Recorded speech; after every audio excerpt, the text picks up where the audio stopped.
The Walter Camp Coach of the Year, University of Kansas's Coach Mark Mangino. Thank you, Coach.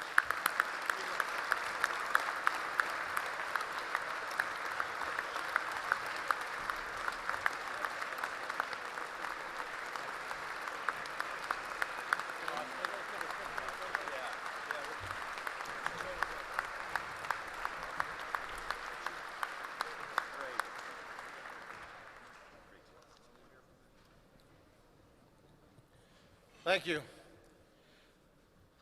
I'd like to thank the Walter Camp Foundation for this award. I consider it an honor and feel it's a privilege to be here. Among so many great people, I look at these tables here and I see Coach Broyles. I was fortunate enough to win Assistant Coach of the Year award several years back in his name. And every time Coach Broyles and I are at a banquet, I seem to get some kind of an award, Coach. Your good luck. I appreciate it. And other distinguished guests, Dick Butkus and Ray Guy, and also the very best college football players in America sitting right here.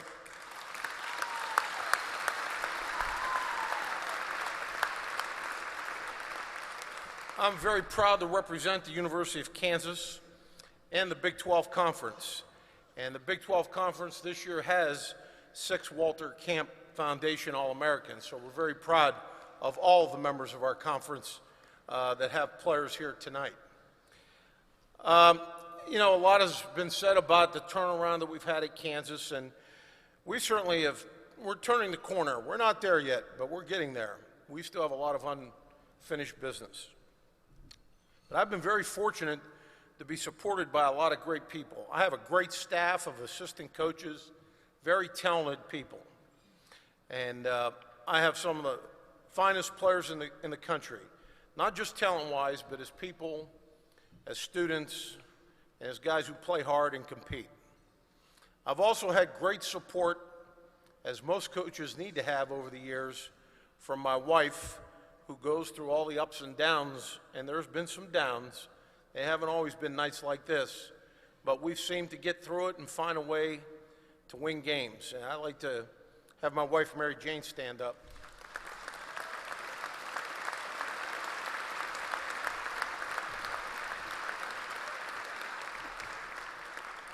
I also want to recognize another person who has been a great supporter of mine, and we couldn't be a good football program without him, and he's no stranger to all of you here in Connecticut. And that's our athletic director, Lou Perkins, and his wife, Gwen.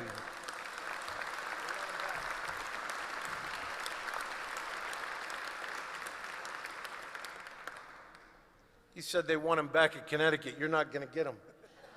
He's staying at Kansas. I'm not going to talk very long here because I spent a lifetime around college kids. They're tired and they're ready to go, I can tell you. So I'll be brief, and I just want to tell you that, you know, we have some great things going on at Kansas. I'm just a small part of it. But when I got hired at Kansas in 2002, you know, I told people that I'd like to build a program that could compete for championships, play in some good bowl games, bring some respectability to Kansas football, since we were known basically as a basketball school. And as you can, as you can imagine, they laughed at me. And I understood that because, you know, they always laugh at you first. But we pursued an avenue of hard work. And it's the point I want to make with you is, after the Orange Bowl victory, as I was walking to the bus, one of our supporters' wives said to me, "This is a dream, isn't it? This is a dream come true." She said, "I've always dreamed of this." I said, "Well, I didn't." And she kind of looked at me funny but smiled, and everybody was in a good mood. And here's my point. There are dreamers and there are pursuers. Dreaming is a passive state. It takes you nowhere. Everybody that has a brain can dream. But if you're a pursuer, that means you may have a dream, but you have a plan to pursue those goals. And at Kansas, we're pursuers. Pursuing is an active state. It's not a passive state. We put together a plan 6 years ago. We stuck by the plan.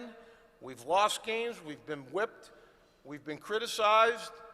We've been told I stink and need to move on and change my ways. But we stayed with it because the coaches believed in it, the players believed in it. Most importantly, I believed in it. So we're not dreamers at Kansas, we're pursuers. And there's a big difference. People buy lottery tickets all the time. They say they're waiting for their ship to come in. It's not coming in. You got to swim out to it. You're not going to win the lottery.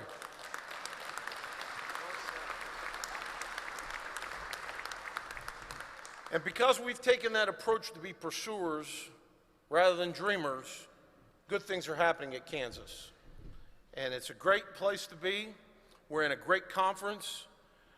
We have built a solid program on solid ground. It's not on quicksand. And the tide is changing. The guard is changing in the Big 12 North. At one time, Nebraska had a monopoly on the Big 12 North. They don't anymore. Teams like Kansas and Missouri competing for those championships. And it's because of hard work. It's because the players in those programs believe. And that makes all the difference. So when you go home tonight and you dream about winning the lottery, you're wasting your time. Think about a plan to get up tomorrow morning to go make some money the hard way with elbow grease and hard work. But I want to let you know before I leave the podium that I appreciate the Walter Camp Foundation. It's synonymous with excellence in college athletics for decades. And I wouldn't have come here if I didn't believe that.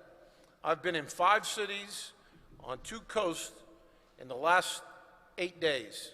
I've gone from Miami to New Orleans to Anaheim to Kansas City to New Haven in just about a week's time.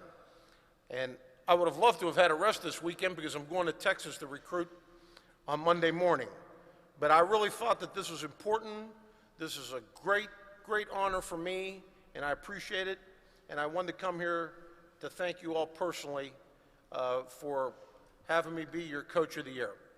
Thank you and good night.